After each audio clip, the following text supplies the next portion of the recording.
Hey guys, sorry if I look a little messy and disheveled today. I don't know if you can tell, but I'm in the process of ripping my dreads out. If you don't want to see something that might gross you out, you may want to look away because these are all the ones I ripped out last night!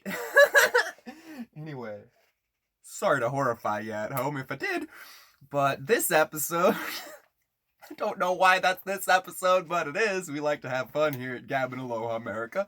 Thank you for Gabbin' Aloha America.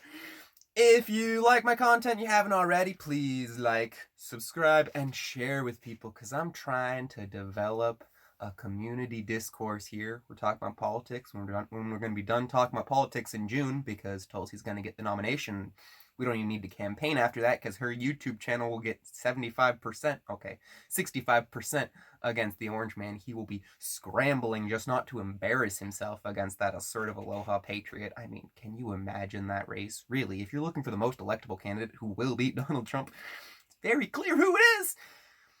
But anyway, one of the things that is preventing it from being as very clear for everybody is Tulsi's greatest hits smear list. We've got a full list of 30 almost baseless, almost all of them entirely baseless Tulsi smears. I'd say 2 or 3 of them have some amount of factual backing on a very nuanced issue that some people might disagree with her with. But when there are 30 smears and 2 to 3 of them are even things that she actually represents and stands for, it's very clear to me that there's a concerted effort to try to besmirch her name and not that she's actually not a very electable candidate. In fact, quite the opposite. She seems to be a very, very electable candidate that they're very afraid of. I don't know if y'all picked up on the change in the winds that I picked up on, but in debate 5, it was electric. You know, the saying, first they ignore you, then they smear you, then they fight you, then you win. In debate 5, they fought. After debate 4, really, the gloves were off and, Hillary goddamn Clinton was, throwing some real punches. That was when the actual fight started. They ignored her till debate 2 when she took out Kamala. Then they tried to smear and ignore her. After debate 4, they realized, like, oh, our smears aren't working. We need to actually double down on this Russia thing or our entire narrative is just going to collapse.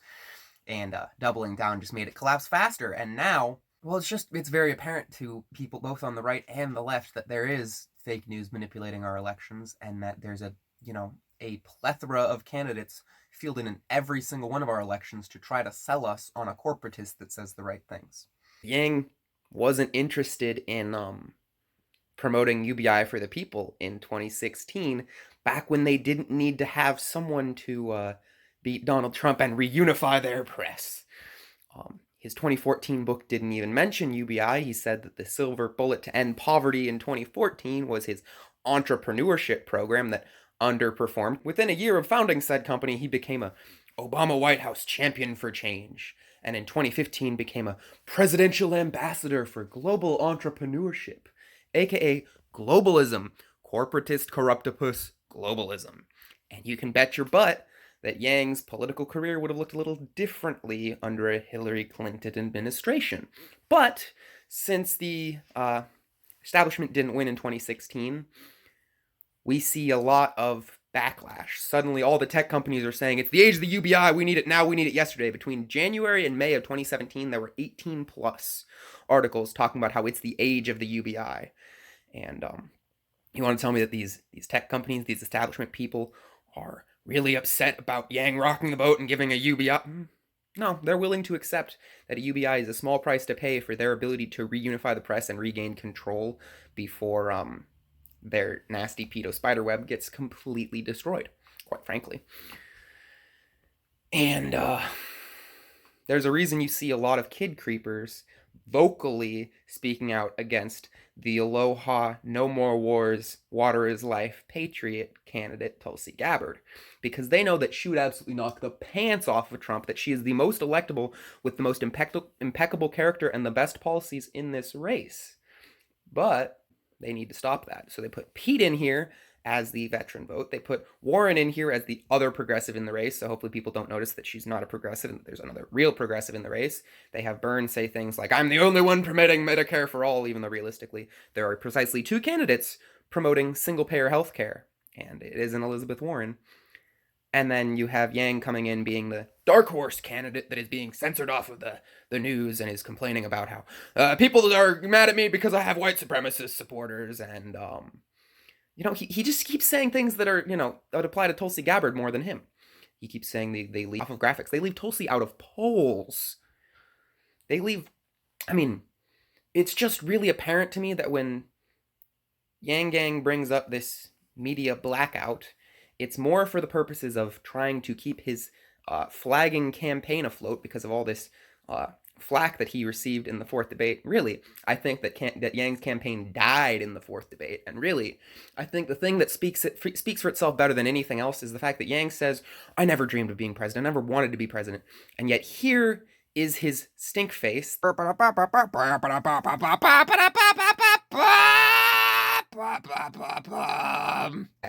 Yang indignant, we're gonna do better from this stink face, when Tulsi says that I agree with my friend Andrew Yang that we should support UBI. It's not really happy because now that we've got double the chance of getting UBI, it's, oh, I'm not going to be the establishment president anymore. That sucks. It's exactly what that face says. Because Tulsi is better, truly. Only Tulsi is repping open education, green energy economy, OFF Act, no more presidential wars, stop arming terrorists, stop funding terrorists, single payer plus. She's the only one talking about the Fed, the clowns in America. She's the only one talking about ending Islamophobia and othering divisive rhetoric. She's the only one talking about ending the causes and sources of world poverty, not just addressing poverty on our domestic issues. She's the only one that's no more wars, no more regime change. And she's got a better UBI, because her UBI recognizes that when food stamps cost about 1% of what a UBI is going to cost, and plenty of people who sign up for food stamps who sign up for UBI will no longer want food stamps because they're cumbersome and embarrassing and they require you to jump through these hoops and you can't have a job if you have food stamps. Bottom line, once we have UBI, there are a lot of people who are on food stamps who probably will no longer ever, ever, ever want to get within 10 feet of a food stamp card again. But, this is a really big but, there are people in this country who, even if you gave them $1,000 a month, would still need more for food. Most likely to feed their under 18-year-old kids. There's this woman, I don't remember where she's from, but she's on Scott Santon's show, talks about how single mom, 3 kids under 18, was so excited to get $4,000 in UBI. Found out it was $1,000 in UBI, then found out it was $1,000 in UBI, and she was going to lose her $800, $900 in current benefits to receive that. So let's break this down. Universal basic income. I get $1,000 a month. My brother and my mother get $1,000 a month. My neighbor gets $1,000 a month. The CEO gets $1,000 a month. That mom of 3 kids gets $100 more a month to split between 4 people. That's why it's really important that universal basic income is universal. That it stacks on top of whatever other income you get. Whether you get government assistance or whether you're lucky enough to have a really nice cush job that pays your way. Giving a $12,000 a year raise to every citizen except for the people who are currently on government aid is backwards and insane. Not humanity first. And when it costs a fraction of 1% to stack with food stamps, get your 1% somewhere else. You can't tell me that won't pass Congress, because any congressperson who is willing to stand up for a fraction of 1% of program costs, to stand up against the plan to literally ensure that no American goes hungry, he's not going to be keeping his job for very long. And if you want to say that it's harder to pass that sort of legislation, it's not. Yang's legislation is actually harder to pass than Tulsi's. It requires more systemic upheaval. Tulsi's plan, literally. UBI will not be factored into other need-based program calculations because everyone in America receives UBI. I just wrote the bill.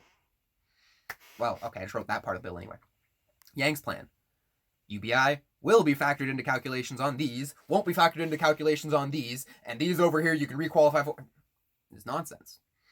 And granted, once we have UBI, there are probably some other subsidies plans that we could fund less, steer away from because they're less efficient than UBI, or replace. But not food stamps. You can't tell me there's a single humanity first reason. I've been talking about this for 5 months and no one has been able to come up with, so far, one single solitary humanity first reason to deny people food if they are hungry. It's that simple. Really, when you get right down to it. Universal basic income plus a fraction of 1% costs ensures that literally, okay, it doesn't quite ensure that literally no American can go hungry, because if you burn through your UBI and you burn through your stamps and you're still hungry, I'm not trying to say that there's, it's impossible to starve if you've got a certain amount, because everyone's situation is different. But that's the point. Everyone's situation is different. Just because you won't need food stamps, just because you see that this will be a good way to circumvent food stamps for a lot of Americans, doesn't mean that if there's somebody who spent that $1,000 on whatever they spent it on, rent, car payment, hell, I don't even care if they spent it on heroin. Really. I mean, we're talking about a fraction of percentage of people. We're talking about, and people say that food stamp fraud's a problem. Quite frankly, food stamps are one of the most efficient government systems we have. Fraud is pretty dang low.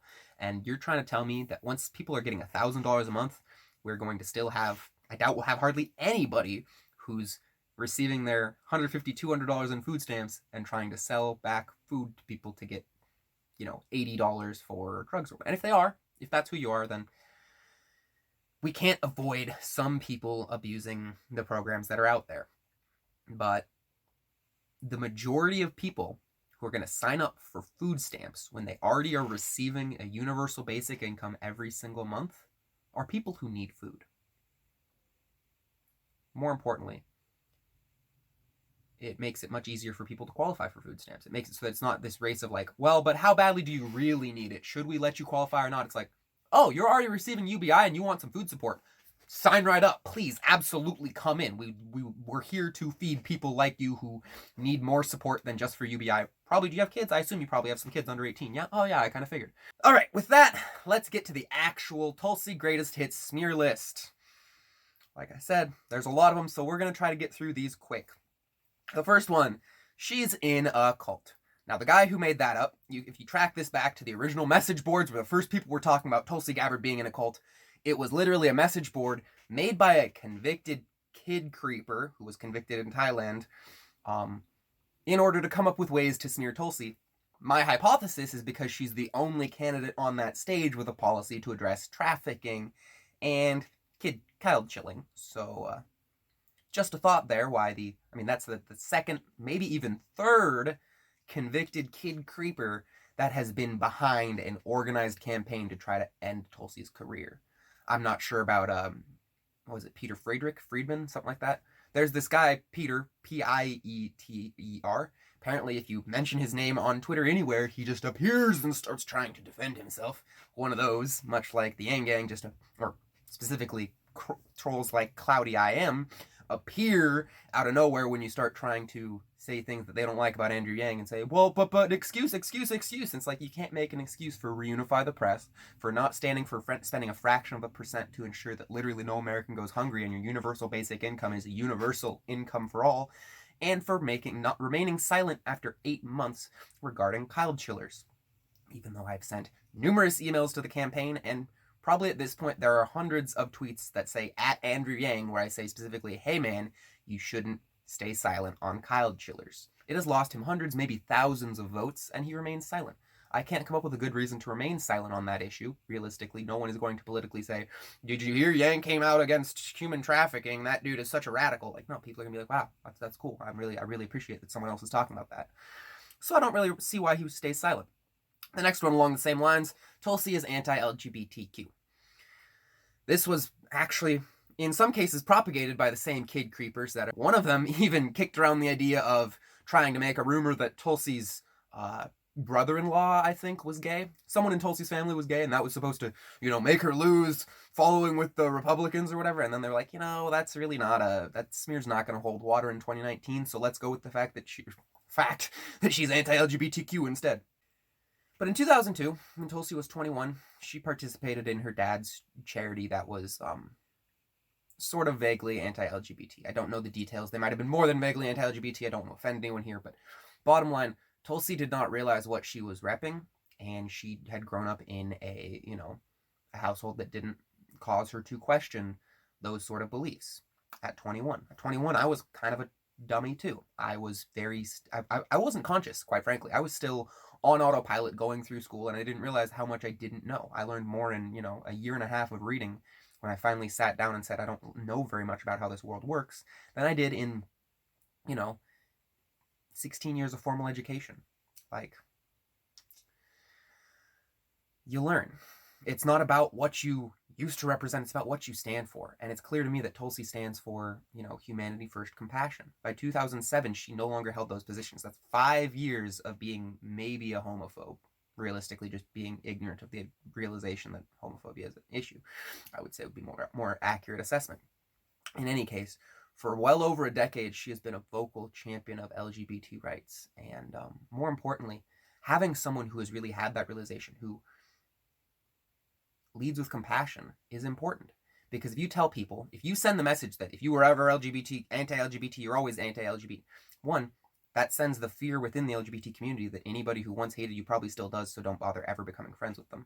But more importantly, it sends the message to anyone outside the community that there's no point in trying to change your homophobic viewpoint, because they will always hate you if you were ever homophobic once. So since it's the same problem you have with, you're going to hell if you sin. For some people, if they've sinned so much, they don't see that there is any path for redemption, and they say, well, heck, I may as well keep making this list real nice and big because it's kind of fun to sin in this world, and, I'm doomed for the hereafter anyway.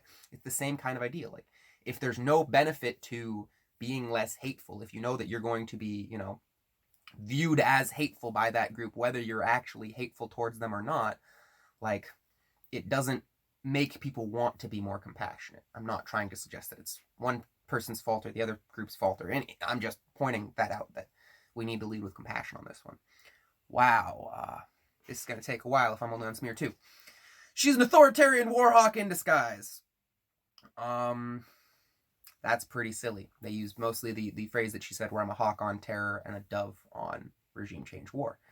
And, she's been very specific about her foreign policy. She gets questioned on her foreign policy more than anybody else. So anyone who truly believes that she's just a more war sheep in disguise, I encourage you to look at Burns' voting record. I encourage you to look at Yang's statements saying that he will view any further Russian hacking, read new knowledge being called Russian hacking, as an act of open hostility, and I think most Americans would agree with me. I'm sorry, Yang, most Americans do not agree with you. Most Americans see through this Russiagate hoax nonsense and have for a year.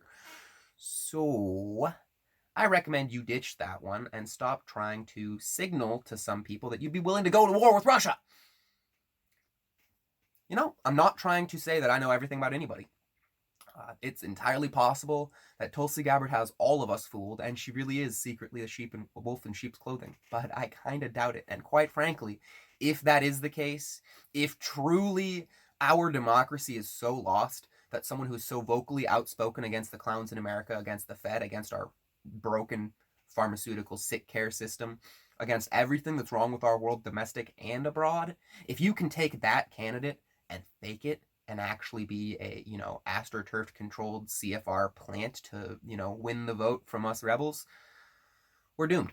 There's quite frankly no hope and no point in voting. So I believe, and I think it's probably reasonable and not paranoid as all hell to believe, that Tulsi Gabbard is not secretly a warhawk in disguise. We'll get back to the authoritarian part later. She's a white supremacist. The Polynesian, polyspiritual Hawaiian from the most diverse state in the Union is a white supremacist. We don't even need to ponder that one for a second, quite frankly. She's disavowed their support. The simple explanation for this is that everybody likes ice cream. Do you like ice cream? I like ice cream. Let's pretend you like ice cream for the point of this thought experiment.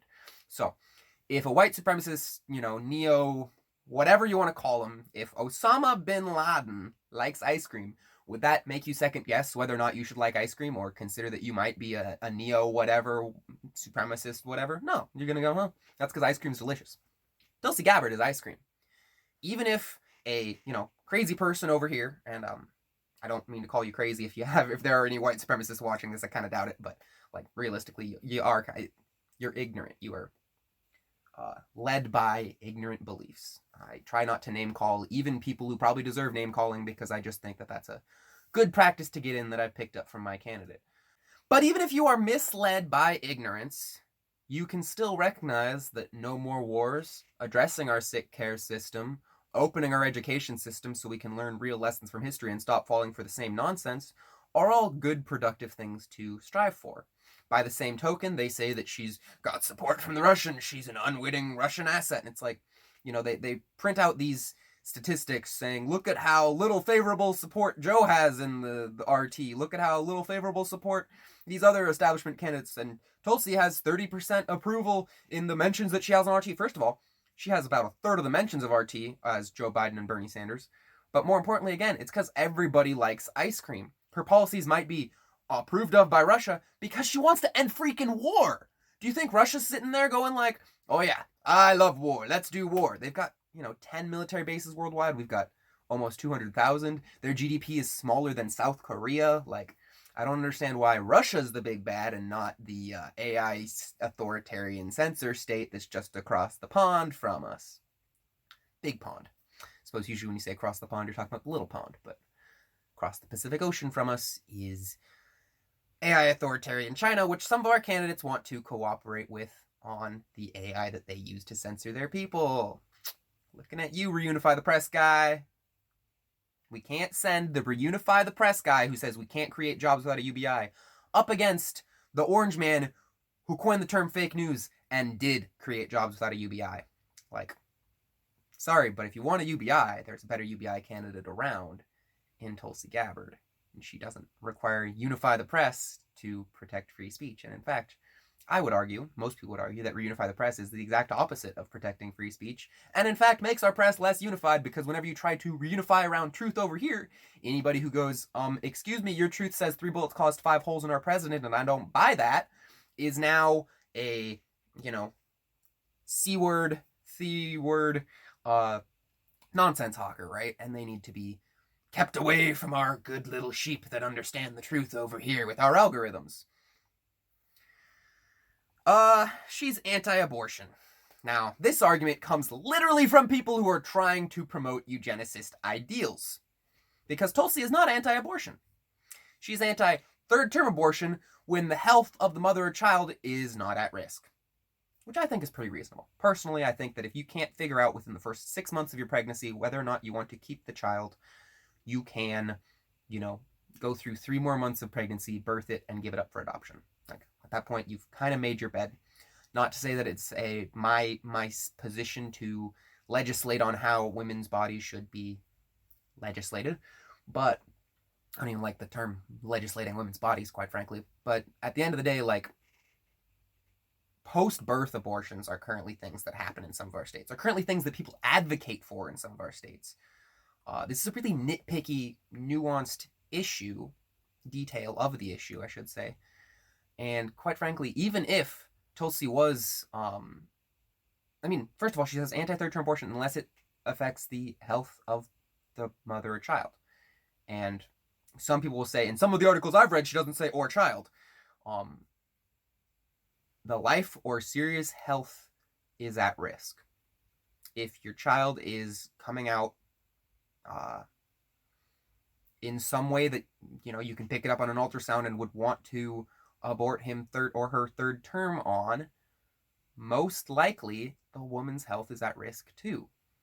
If not, I'm not exactly sure how you're going to tell aside from genetic markers. And if it's a genetic marker, you could have made that decision within the first 6 months.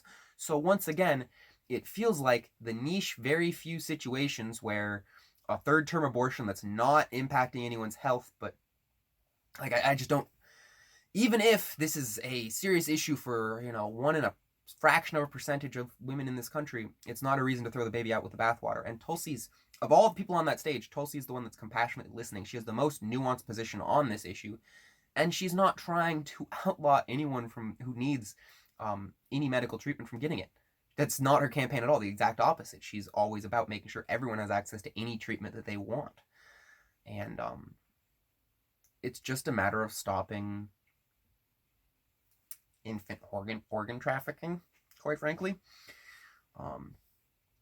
And the arguments against it are literally eugenics. They're literally, if I can tell that there's a certain % chance that my baby will come out with a whatever, I should be able to abort them at any time, even third trimester. And I'm just like,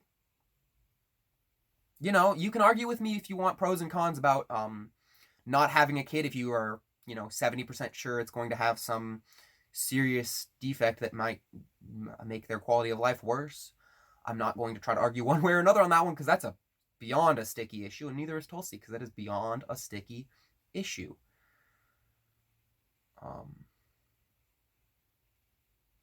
But you can usually figure that out within the first 6 months, or if no one's health is at risk, if we're just talking about a child that might come out, let's say mentally handicapped, that kid could still find joy and a happy family in his life, even if it's not yours. You could adopt it out.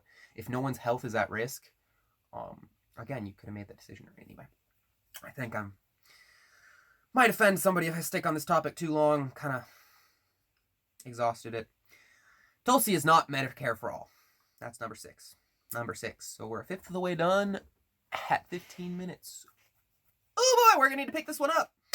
So, single payer is not good enough, apparently. Single payer Medicare for all is what we've been championing for since day one. And Tulsi Gabbard and Bernie Sanders are the only two people who are still repping single payer. Warren and Yang want to do a public option, and then we'll vote on single payer later down the road. And I'm sorry, but if you do a public option, no one's going to want single payer. And here's why. If you do a public option, private insurance companies still exist, and they will say, well, since the public option covers anybody who has, is too poor to afford proper nutrition and is dealing with these chronic illnesses that are pre-existing conditions that we don't cover, blah, blah, blah. Basically, you get the high-risk pool over here on the public option, as well as the people who can't afford to actually pay into it. So you have a high-risk pool that is underfunded. Then you have private insurance where people can pay less to get private insurance where it gets them quicker coverage, as long as they don't have any pre-existing conditions and are able to work. Bit of a problem. Single payer eliminates that problem because literally everyone pays in, literally everyone gets covered. And in Tulsi's case, if you want to purchase additional insurance on top of that, you can, but it's not going to impact how well funded the public health insurance system is. It's not a public option. It is single payer Medicare for all. Very, very similar to Bernie Sanders. And if you really want to understand how similar it is, I encourage you to ask next time someone says Tulsi's not single payer, ask them what the difference between Tulsi's plan and Bernie's plan is. Because both of them allow private insurance for unions and army workers. Both of them allow private insurance for things that aren't covered by the government. Both of them don't allow doctors to cover both public and private. Like if you do this particular treatment for the single payer Medicare for all system, you can't charge a different rate for people who have other insurance. You can't even take people who have other insurance, I think. I'm not sure on that one. But bottom line, the nuances and details of the bill are very, very similar, especially when you compare it to the vast differences between Bernie and Tulsi's plan and literally everyone else's. So people coming after Tulsi saying she's not Medicare for all are literally saying it's Bernie or bust, one, and quite frankly, there's a more electable person who reps pretty much the same policies as Bernie, so you're limiting your options there. And two, it says that if we don't get Bernie, if Warren overtakes Bernie, because you're a sexist if you vote for Bernie over Warren. Quite frankly, I think that at this point, Warren's campaign is done. It's pretty clear to me from the data that her campaign's been flagging for a couple months now, and that's why Pete's on stage, but he's also flagging. But, realistically, you're throwing away the only other person who's going to get us good health care. It's a little silly. She's on Fox News, so she must be a Republican. Well, to that I say, how many times have you invited her on MSNBC, CNN? Her campaign doesn't have a lot of money. It has a lot of grassroots support. As such, she can't afford to go on to channels. She gets invited on and accepts literally every interview you ask.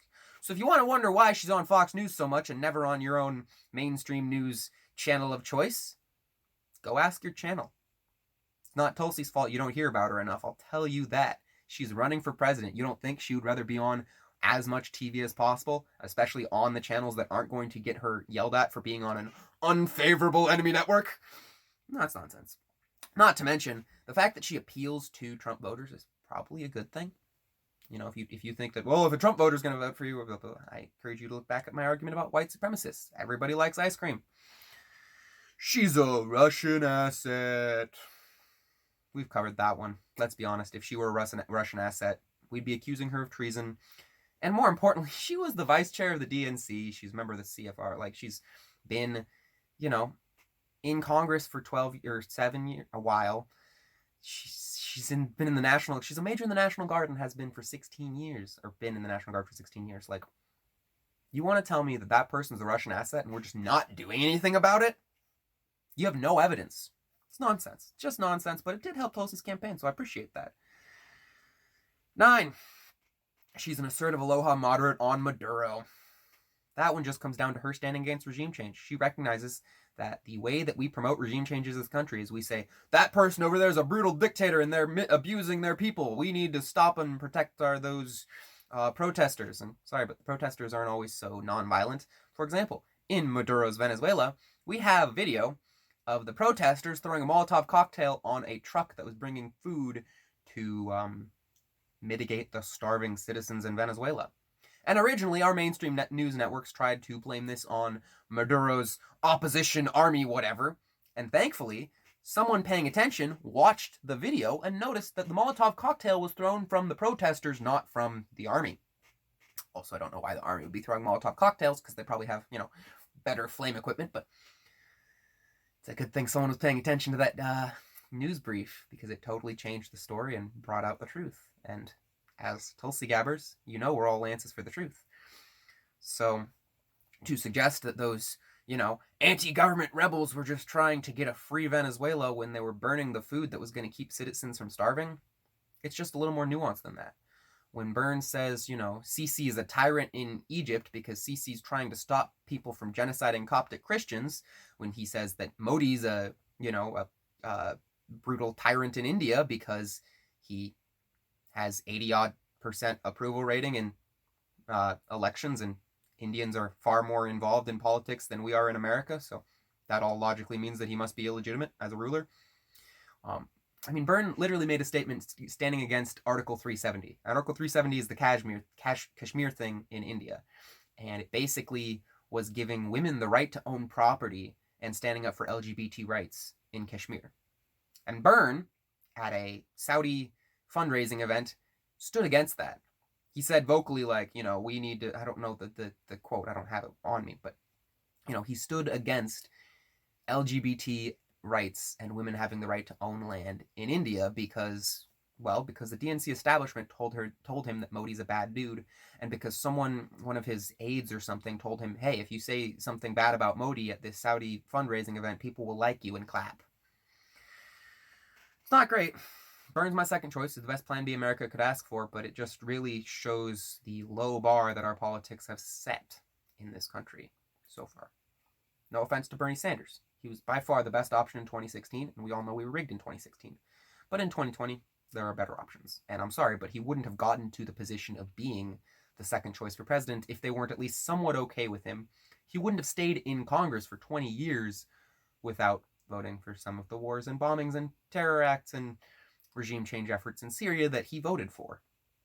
And I understand you play the game to get your economic policy through, but again, it just really illustrates how messed up our system is and why Tulsi is way better than anyone who has played the game and gotten there legitimately. The fact that she has to climb up Smear Mountain, wear it as a badge of honor, Tulsi, because it really shows that when you make it up to the top of Smear Mountain, you'll be beholden to no one but the truth and the American people, and we will actually get a better world for it. 10, she's a Modi toady. I kind of already covered that one. And then, of course, we'll cover it later, but there's another particular asset that starts with the letter A that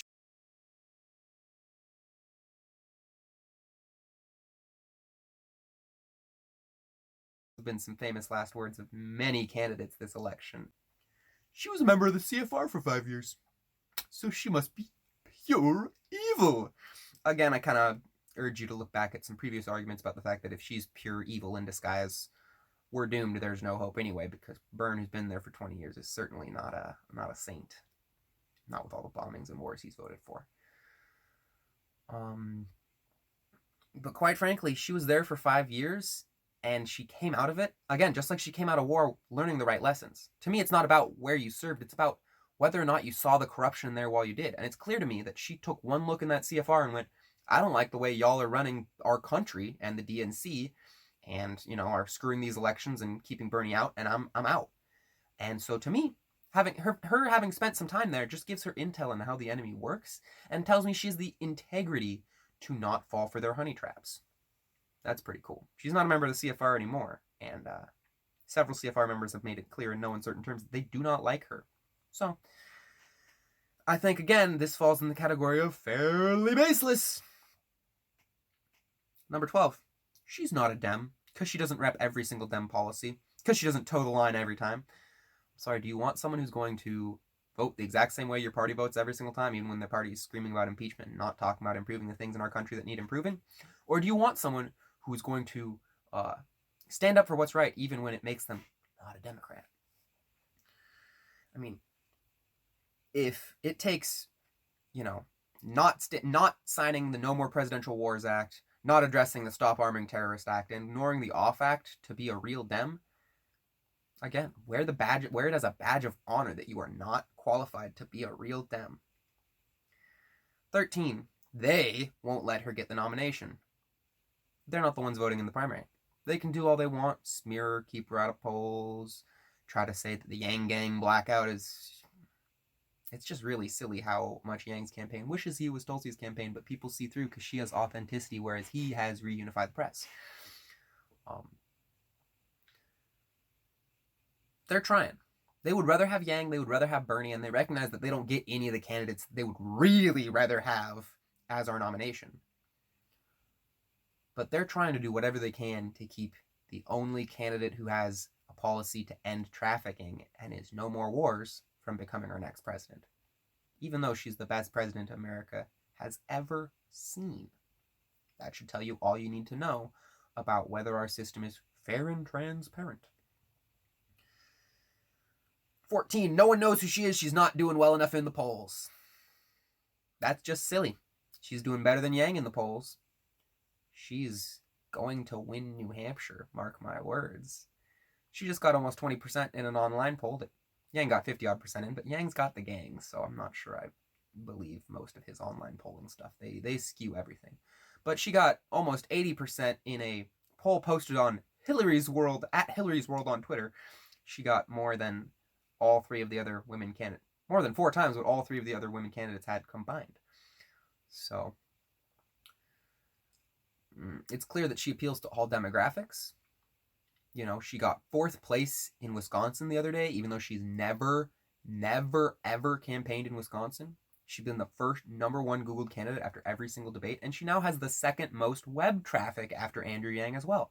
And while his campaign's web traffic has been consistently flagging since the 4th debate, when he said we're going to view Russian hacking as with open hostility, and when other people took out some of his other things, like the fact that he wants to ignore bad trade deals, which he still hasn't addressed. And then he comes back in the 5th debate and says again that we're going to view Russian hacking with hostility, and I think most Americans would agree with me. The fact that he said it twice, he had to re-emphasize that right before Tulsi took out Mayor Pete for being a warmonger. It's like, Yang, why'd you hitch yourself to that train, you fool? I mean, thank you. I really appreciate that we're not going to have a reunified press, but I'm just laughing at you, man. Because Tulsi tried to call you out in debate 4. That's not good enough. We need to address tech censorship for real, not just making us shareholders of our data. And CNN played interference for you, just like they played interference for Warren the 2 times that Tulsi asked Warren to address her record. And yet, Yang, you boycott MSNBC and say that CNN, you missed when CNN was moderating the debates. You said before debate 3 that the DNC process seems fair and transparent when you qualified and Tulsi didn't, even though we all know it wasn't fair and transparent because Tulsi should have qualified for that 3rd debate. She was polling every single time consistently ahead of between 3 and 6 of the other people on that stage. I didn't see a single unqualifying poll where she was under 2%, and yet she struggled to find 3 polls at 2% for qualifying polls. Meanwhile, we look at Andrew Yang and his gang. We have things saying he's at 6% here and there, even though he hasn't qualified for the December debate. You need 4 polls at 4% to qualify for the December debate. So he cannot be at 6% when he hasn't qualified for December yet at 4% in 3 polls. MSNBC keeps him off of graphics and then apologizes for it. During the boycott MSNBC thing, MSNBC made a comment saying, "We've apologized to Andrew Yang in private," and then 2 hours later he replies back saying, "I assure you there has been no apology." And I'm sorry, but if MSNBC did apologize, Why would Yang say there hasn't been an apology? Because they could just screen cap him and prove he's a liar.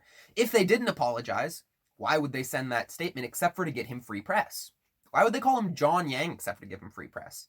Why would they keep him out of a graphic where he raised $10 million and include Cory Booker, who raised $4, except for to generate outrage and make people realize, like, Andrew Yang is being censored, instead of going, Andrew Yang got 5th most in fundraising behind two people's candidacies who are dead in the water in Joe Biden and Kamala Harris. Yeah, he raised $10 million. He's still 5th. People would have been looking at that graphic and going, oh yeah, that's cool. He raised some good money. That's nice. You know, maybe he's nipping at the heels of him. There are definitely some people who'd be like, he's in the race. But I think there are a lot more people who noticed his absence and got pissed about it and told their friends about it. John Yang. Another Yang segment where, you know, they talk about this Asian man running for president who's going to give everyone $1,000 a month is not nearly as hard-hitting as, did you hear? For the last week, 3 different news networks have called Andrew John Yang. That is offensive. And I'm sorry, but who in America is that going to damage in terms of knowing about the Asian man running for president with the last name Yang who's going to give everyone $1,000 a month? It does not hurt his campaign. It might upset you. It might upset John. But it's not as though they're saying John Gabbard. Now that I would call censorship.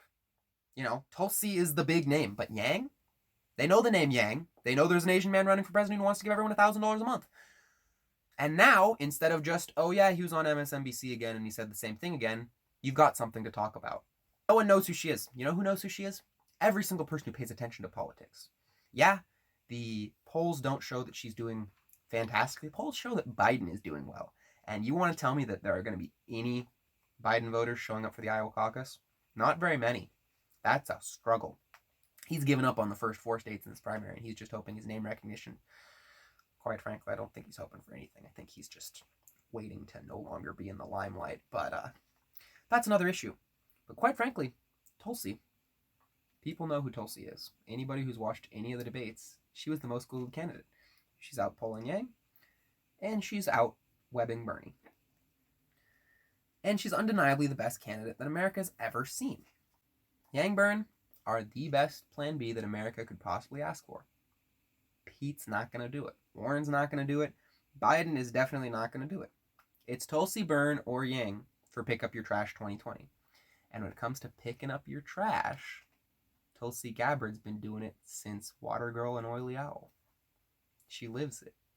She was at Standing Rock. She's the Water is Life candidate. The corporatists aren't going to win. Warren's out. Like, at this point, the establishment corruptopus is looking at this election and saying, how do we do damage control? How do we get at least someone that we can cooperate and work with better than the person who refuses to compromise 100% of the time that we've been smearing for the past year and a half, so she now has no reason not to kick our butts and scatter the CIA to the winds, as my former favorite president said. Anyway, bottom line, people do know who Tulsi Gabbard is, and once she wins New Hampshire, people in South Carolina are going to be flocking to her in droves. And when she wins South Carolina, or does really well in South Carolina, America's going to be empowered to believe that they really can vote for the best option in 2020, not the one that the DNC will allow, who is the most electable. 15. Tulsi's white pantsuit. Yeah, they smeared her on that beautiful, glorious white pantsuit that has given her some of the attention on that stage, even when they try their best to ignore her. They can't ignore this shiny beacon on the stage that represents truth every time she speaks. More importantly, by wearing that pantsuit in the second debate and taking out Kamala Harris, in that third debate where she wasn't there, having another moderator in a white suit taking out Kamala again, which she still couldn't stand up for her record, even when not pressed by Tulsi Gabbard and given a full 2 months to prepare for it. Pretty embarrassing. It just shows that she's not even willing to admit that her record is as bad as it is. That white pantsuit worn by, I don't remember her name, but the moderator of the third debate, African-American woman, made it so that people were thinking, I wish Tulsi Gabbard was here the entire night. Made her the 4th Googled candidate on a night where she didn't even show up. And has made her memorable on every single one of those debate stages because, again, anytime you pan around the crowd, you see that bright, shining beacon. And every time you hear that shining beacon speak, you're like, wow, That lady in white who's not getting enough time to talk sounds really intelligent every single time she does. And that's why she's been the most Googled candidate after every single debate she's been in. You can smear the white pantsuit if you want. You didn't smear it when Hillary Clinton wore it. It's very clear that these are just articles written in the fashion column to try to get people who don't pay attention to politics to subliminally, subconsciously not like Tulsi Gabbard for reasons that have nothing to do with her amazing politics and impeccable character. 16. She's divisive and attacks people. That's silly. That's just silly. All she does, the thing they'll say is, all her campaign does is attack other candidates. She's not actually campaigning to be president. It's like, have you actually listened to her talk in anything other than debate? Kamala and Pete came after her in debate 5. More importantly, she's attacking people on substance. She's defending America right now. She's making sure that if whoever becomes our president, they do not rep bad policies and they do not have disingenuous records, that they have impeccable character and rep what is truth, what is correct, what is morally what America needs. That's why she's tried to call out Yang for reunify the press. That's why she calls out Warren on her record. That's why she calls out Kamala on her horrible record. And that's why when Pete suggests that we need to be warmongers still, he gets holes shot in the side of his boat. It's just what it is. It's not divisive. It's assertive aloha.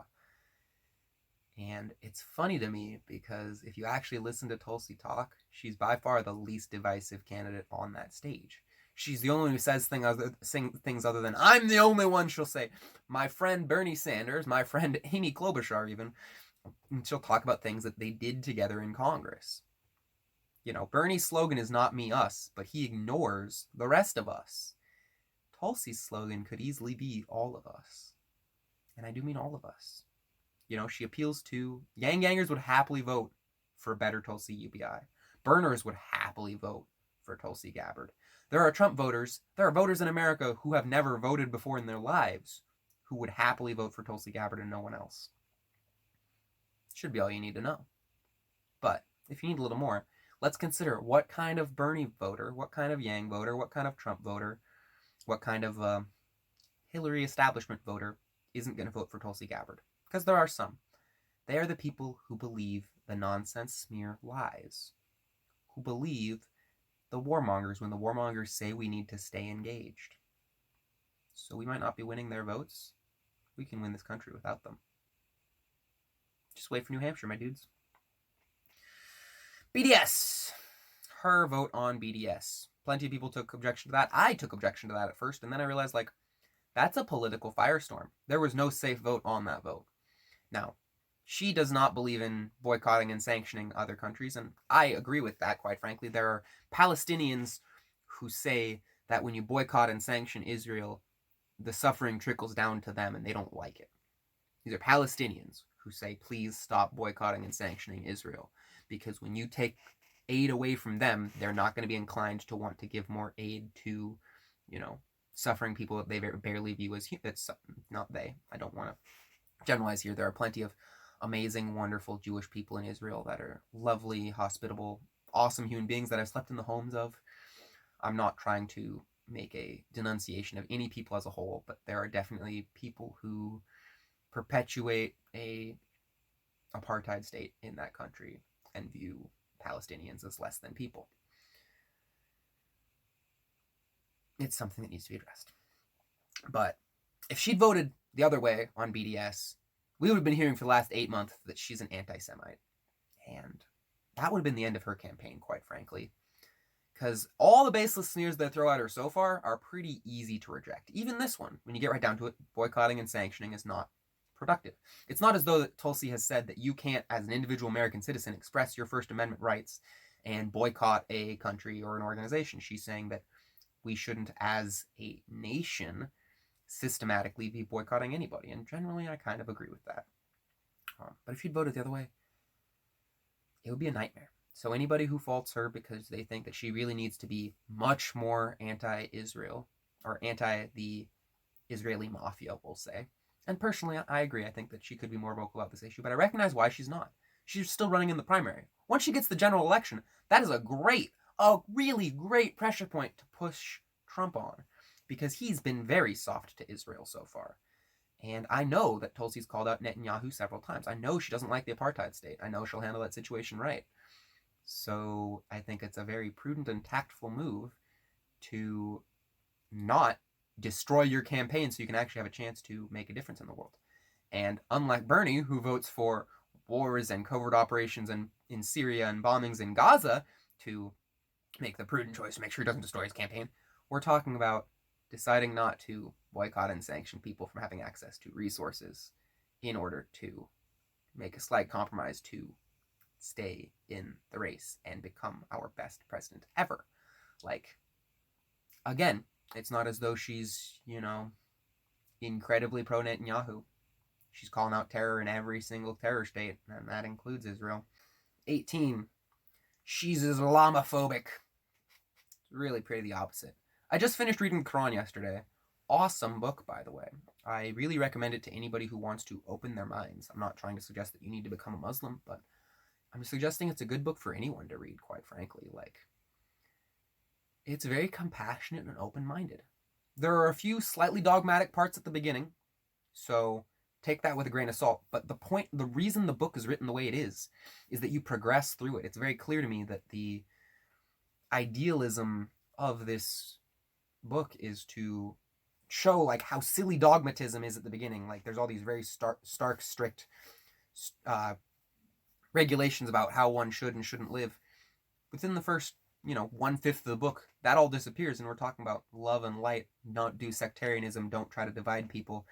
And it speaks in very general terms. It's service of self, service to others. That's really what it comes down to. And it doesn't say go kill the infidels. It says, let them spiral around through their blind ignorance, and maybe eventually they'll find the way. Always be compassionate and have an open heart because your enemy might eventually become your friend.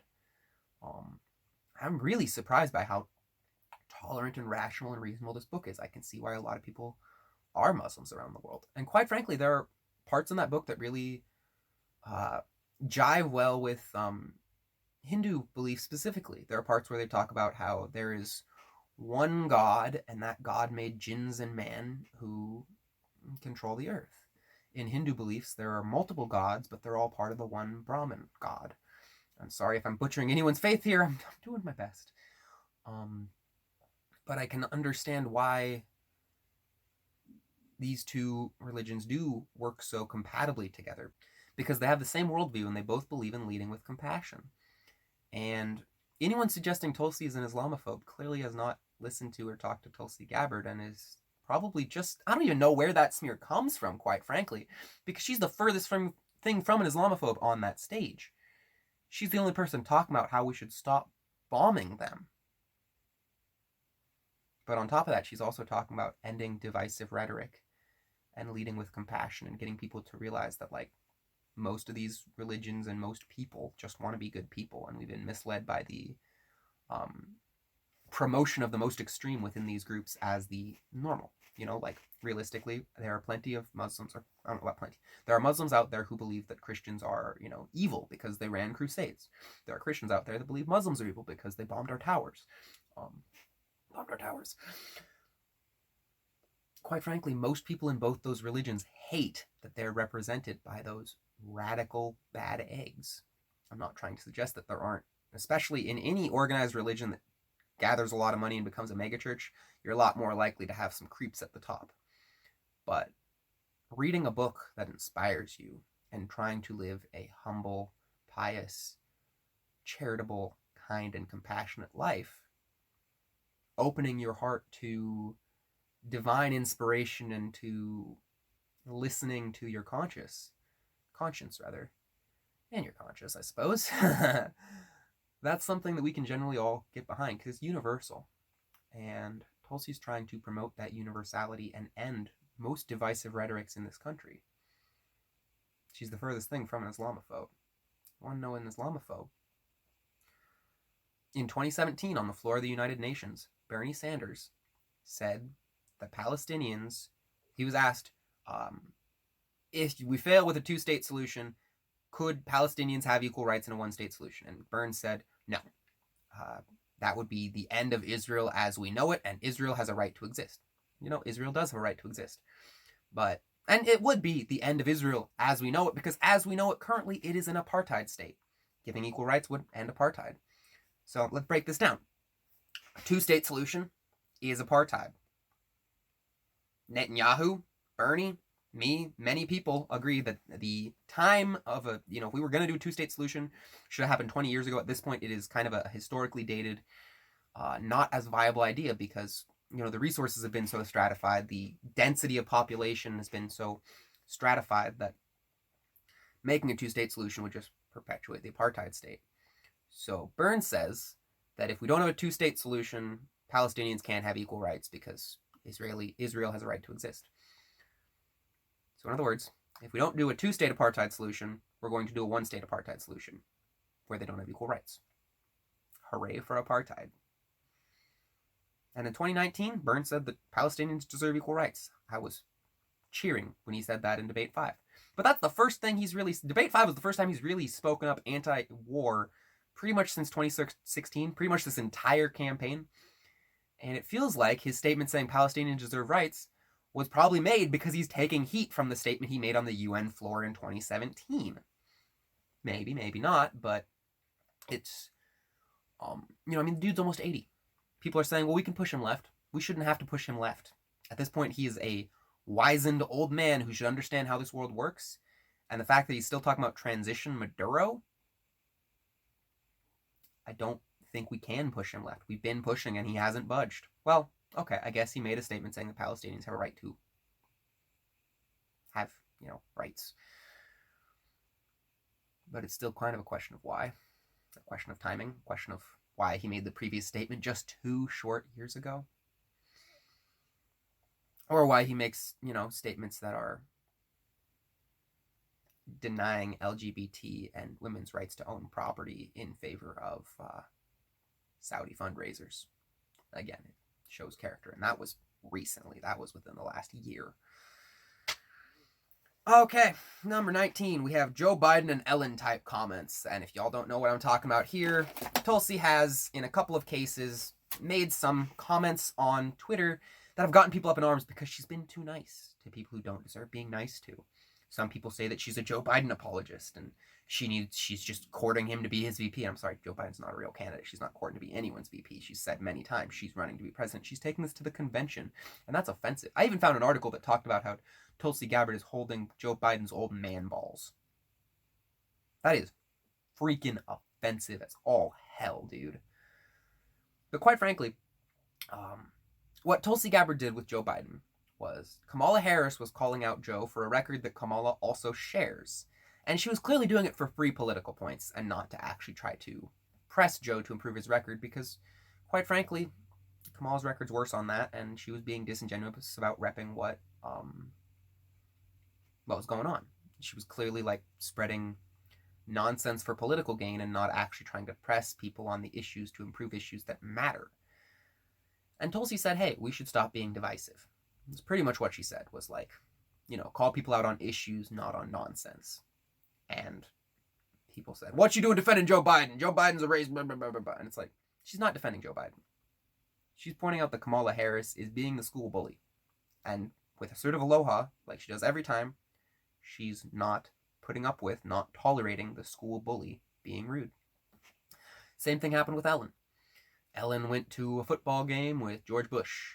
Quite frankly, Ellen's friends with Obama, and he's no less of a warmonger either, but because he's on the left, we don't really dogpile on him as much, so I think that inconsistency needs to probably be addressed too, because realistically, it's more about the outrage of hanging out with the enemy than the outrage of he's a warmonger. Some people do recognize he's a warmonger, but the outrage that was spreading around was more about how he's a right-wing warmonger homophobe. You probably shouldn't be hanging out with a person who voted against your civil rights. Probably, I wouldn't, but you do you, Ellen. But the point is, Tulsi wasn't trying to excuse Ellen's behavior. She was pointing out that Ellen's message, which her message, if you actually just read the message, even with context, the message is basically, we need to extend olive branches and try to recognize where we can find the one place in 10 that we agree on. That's not Ellen's message. That's Tulsi's message. But suggesting that a non-divisive message is what America needs right now, That's the truth. That is what America needs right now. Ellen's disingenuous for saying it, and I do wish Tulsi had made a follow-up about saying as much. It's a nonsense smear.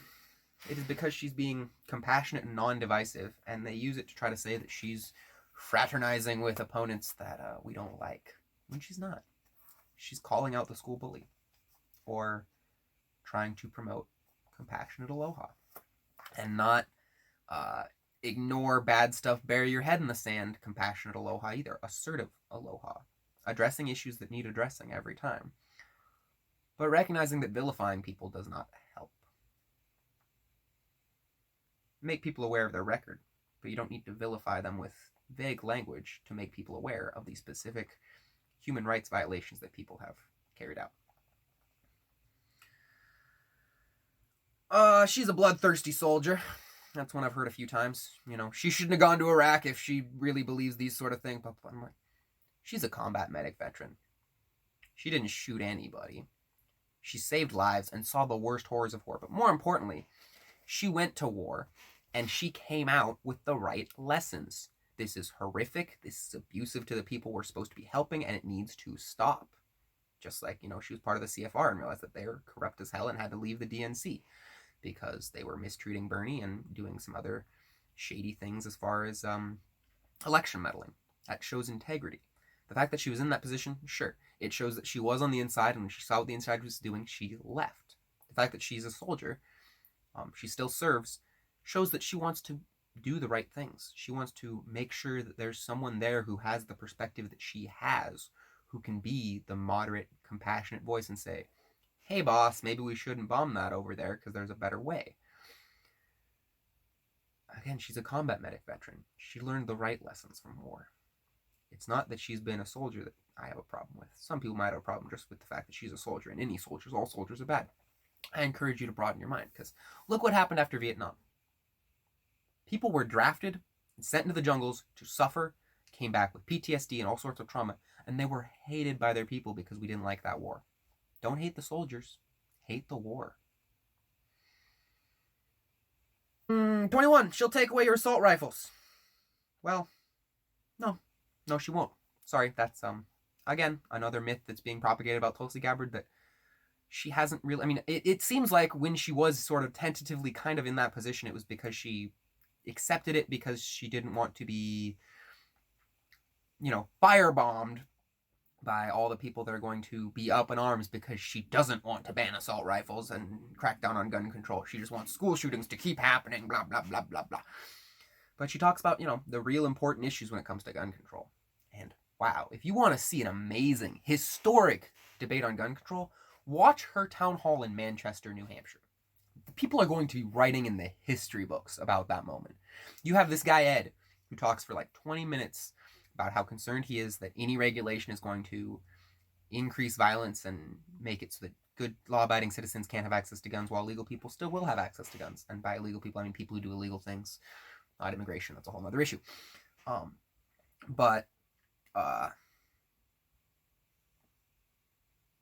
Then this other gal stands up and she has almost the polar opposite view. We need to be, you can only own a gun if you have a license. Like, you need to, just like a driver's license, we need to make a list of what is and isn't acceptable for gun ownership, and if you don't check the boxes, you don't get to own a gun. And I heard that, my ears perked up. A lot of people in America heard that, and their ears perked up and said, please, Tulsi, don't fall for this trap. If you agree with this woman, your campaign is over, and I will not vote for you, because shit, that is like just as authoritarian gun policy as anyone else on that stage.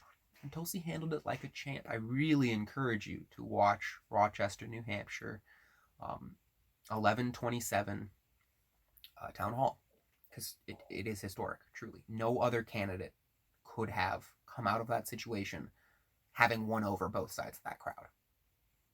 No one else would come close. And you might not love every single part of Tulsi's position on gun control, but quite frankly, assault rifles cause a very small number of casualties in this country. High-capacity magazines would be a really good way to basically completely eliminate mass shootings. I mean, unless you want to carry a lot of mags with 10 rounds in it, which I'm not trying to say it's impossible, but again, high-capacity magazines, you don't need them to defend your home. You don't need them to do anything other than cause mass murder. Assault rifles can be very useful defending your home against people with assault rifles, sniper rifles, and riot gear. That might not be a concern for any of us in our daily lives, but that is the reason why some people are very nervous about an assault rifle ban. They look in Europe, they look in China with people using bows and arrows to defend themselves from, SWAT team with tanks and assault rifles. Every single military engagement in the history of humanity has almost always been decided by engagement distance. So if you've got pistols and shotguns because the longer range stuff has been taken away, it's not a reasonable situation most people have to worry about. I'm not, the gun nut that has a gun closet. No, I don't own a gun. I don't really want to own a gun. I'm just pointing out that the people who do, the reason that this is such a sticky issue that has been hard to pass in the first place is because there are such strong opinions on both sides, and everybody just wants to make America safe. We just disagree on how to do it. And the reason that this Rochester, New Hampshire town hall is historic, because truly, as Tulsi pointed out, by having these sort of conversations, this is how we can progress on the issue.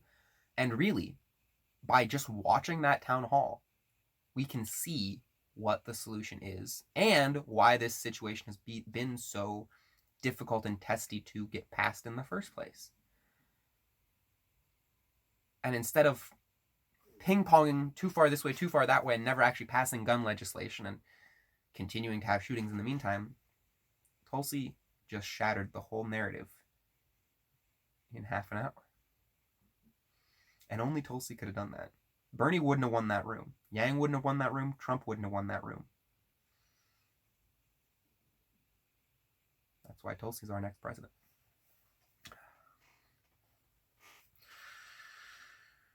Okay. Then there's this she's funded by the RSS Hindu Nationals Peter Friedman thing. And Peter Friedman, I would like to know whether or not he's a kid creeper. He's definitely an independently funded creeper, a Tulsi stalker, and he makes up lies about her. He even, organized a group to hold up billboards and take a picture, or not billboards, but signs and take a picture so that they can show organized resistance of people who disapprove of things that Tulsi doesn't represent. It's silly.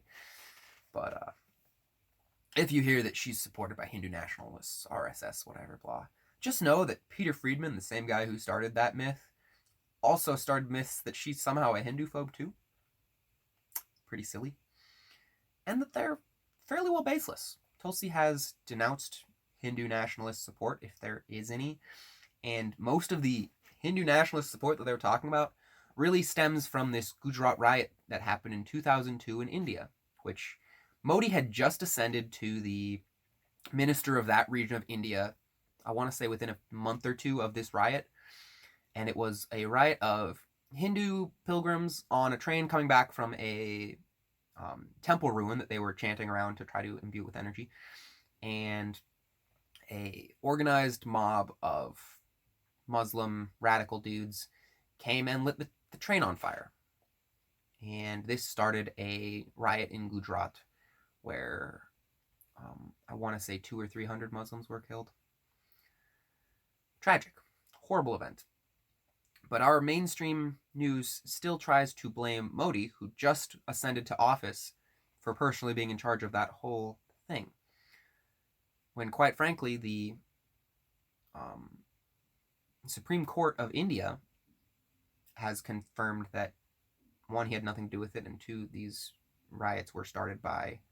No, I don't want to put words into the Supreme Court of India's mouth, but I know that they confirmed that he had nothing to do with it. And he has this quote where he says, if you're riding in a car as a passenger and the driver runs over a dog, do you feel remorse? Of course you do. Something about how you're not the one in control of the car. They took that quote out of context and said that Prime Minister Modi once said that he felt the same way about a Muslim dying as he did about a dog dying. Now let's look what his actual quote said. If you're riding in a car and you're not the one driving, implying Prime Minister Modi, who just ascended to that position in Gujarat, wasn't the one in control of the government at that time. And of course he felt remorse, but there's little you can do about it. And the biggest damning evidence against him was that there was a minister in his cabinet that said, Modi said don't do anything and let the riots happen and, kill people. And this guy was killed for making that statement. And people say, well, look, that's guilty as hell. He was killed for making a statement that incriminates him. Clearly he got killed for, exposing the truth. It's like, or alternatively, just as plausible, he got killed for slandering the leader of that region and increasing racial tensions. Now, I don't believe in corporal punishment, but I'm just saying, you can't use the fact that he was axed for saying that as the fact that what he was saying was true. Because if what he was saying was flagrant lies, blatant, and trying to stoke fires, he'd probably get killed for that too, quite frankly. Or at the very least imprisoned for life. It was an event in 2002 that Modi did not have control over. He has 80% approval with his people, and his people are more politically involved than Americans are. So that means they like him. He's brought about peace, and he's championing human rights and the rights of women to own property. And they're saying that makes him a tyrant. The whole thing it falls apart. 24. Her dad is a Christian, so she's too right-wing for us. She grew up reading the Bible and the Bhagavad Gita. More importantly, she lives and breathes Aloha. I breathe the universal spirit in you. That is what Aloha means. That is what she lives and serves by. She feels the best when she's helping others. And, a lot of people were raised in Christian families that no longer hold the right-wing views of their parents. I don't know what to tell you on that one. Judge her based on her character, not based on the projection of her dad's character. She was the vice DNC chair until she stepped down in 2016 to support Bernie Sanders and expose election meddling. And since then, they have been trying to smear her as a politician nonstop for nearly 4 years. Again, she was part of the machine, realized the machine was corrupt, and did a very noble thing that might have ended her political career if she didn't have the guts to stand up for truth every single time, and the people's backing behind her to show that, yeah, if you stand up for truth, we're with you. Even if you don't have funding, you have grassroots support, and we are going to keep you here because you matter. I think the fact that she stepped down from the DNC chair is one of the biggest things that shows that she's not power hungry. She's, she said it herself, she feels the best when she's helping others.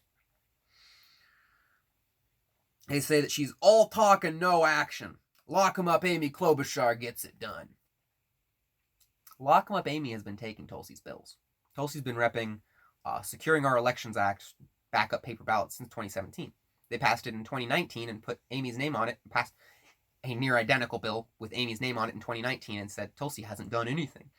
You can say similar things about a lot of stuff. The reason Amy gets a lot of stuff done is because she's a very middle-of-the-road person that the establishment likes, and she promotes things that they like, so they promote her bills, and she gets a lot done.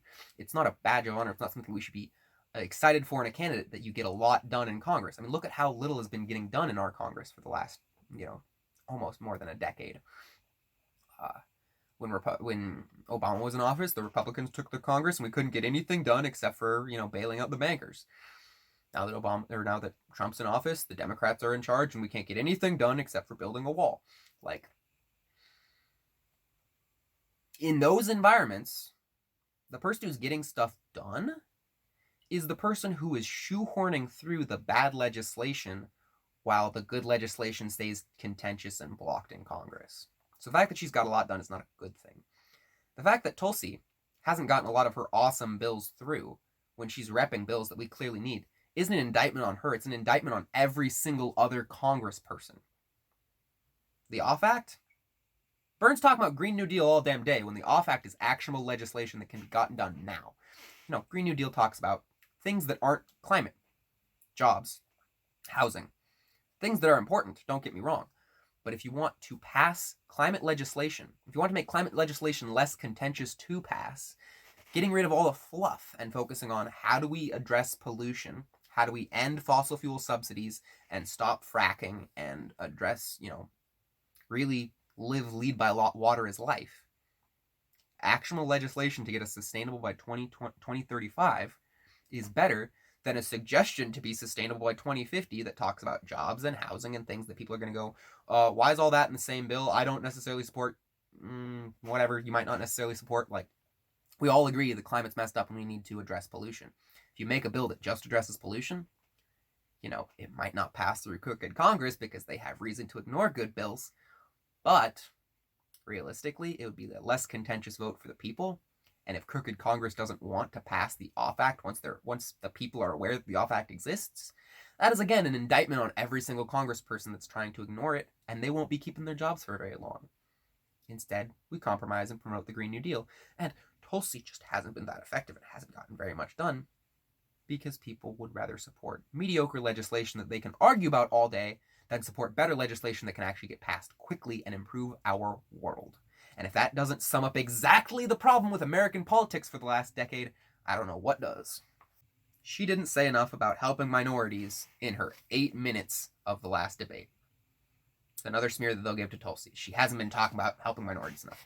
Again, I encourage you to listen to things other than the 8 minutes that were on that debate stage because she talks about this a lot. She's the only person talking about helping minorities outside of this country, talking about how our regime change causes these immigrant columns because, quite frankly, people don't want to leave a comfortable, happy home with the people that they've known their entire lives to go live in a country where people don't speak their language and where they have to bust butt all day doing a demeaning job just to send some of it home to their starving family.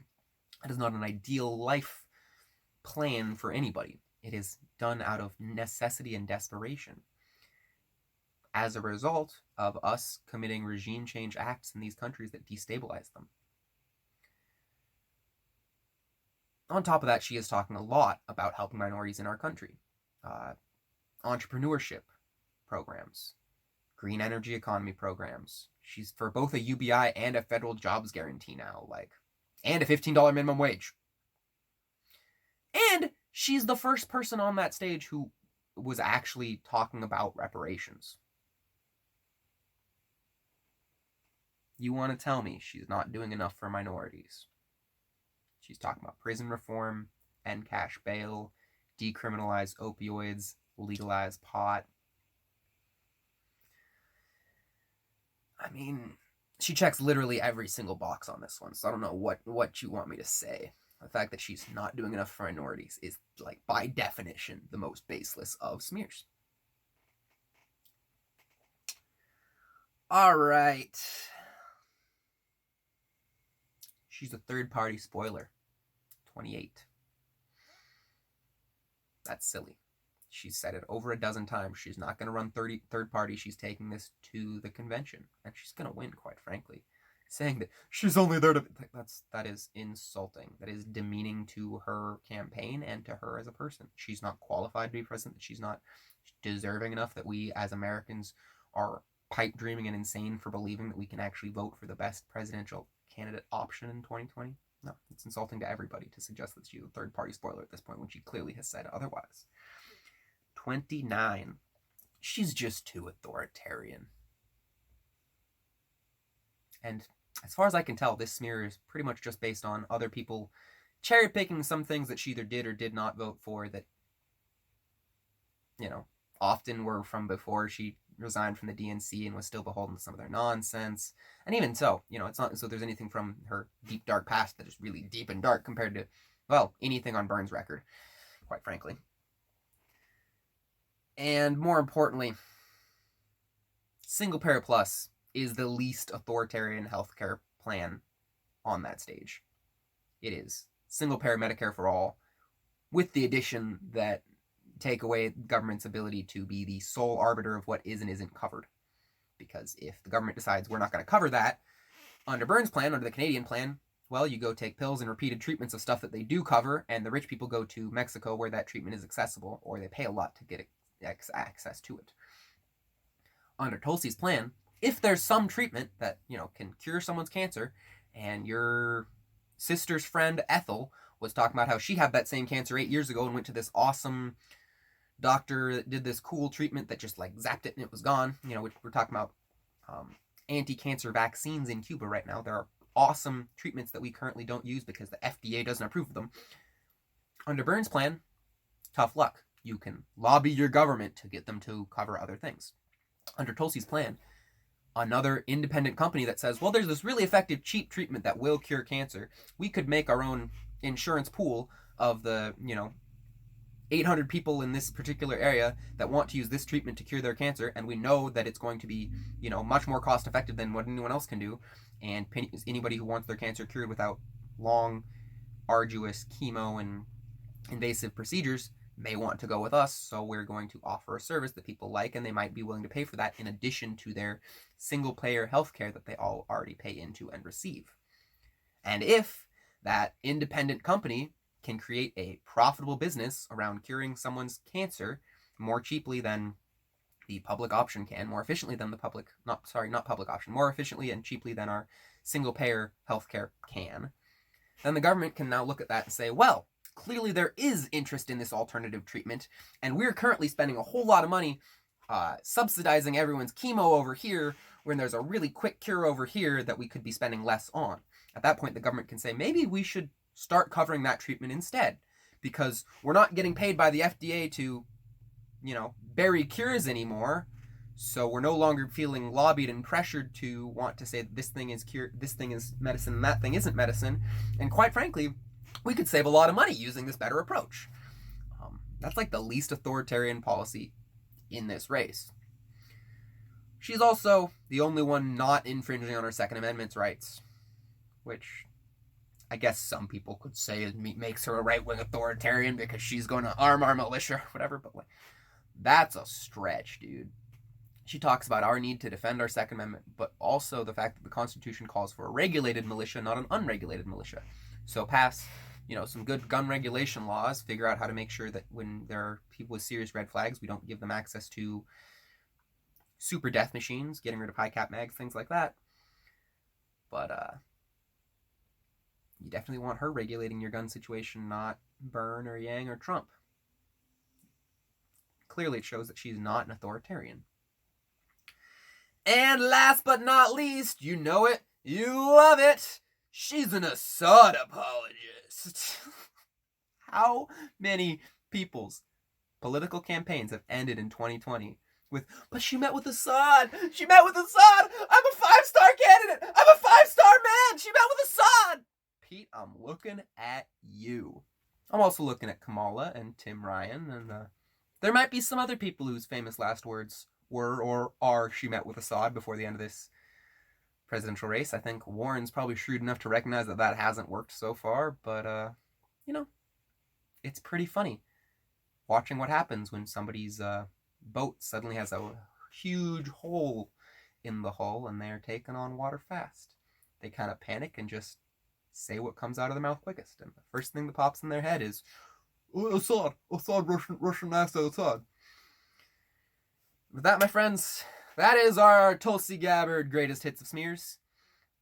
Sorry this is so long. Hopefully it'll be a little less long when I'm done editing, but I'm sure it's still a behemoth. If you stuck with me this long, thanks. I really appreciate it, and I'm very flattered. I love you, dudes.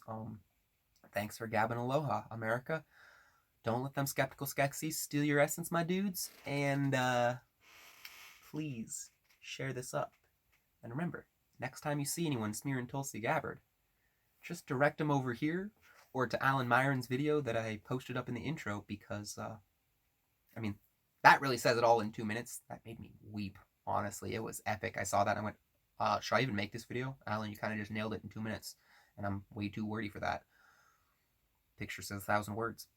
But bottom line, if you see someone smearing Tulsi baselessly, and as we pointed out, they mostly are all baselessly, just send them my way and I'll correct them up right. And then have them watch this next video where I point out all the things that are #OnlyTulsi. Anyway, thanks for gabbing, dudes. As usual, when I say don't let them skeptical Skeksis steal your essence, I'm not actually done talking, but I think now I am. Mahalo, dudes. Later, taters.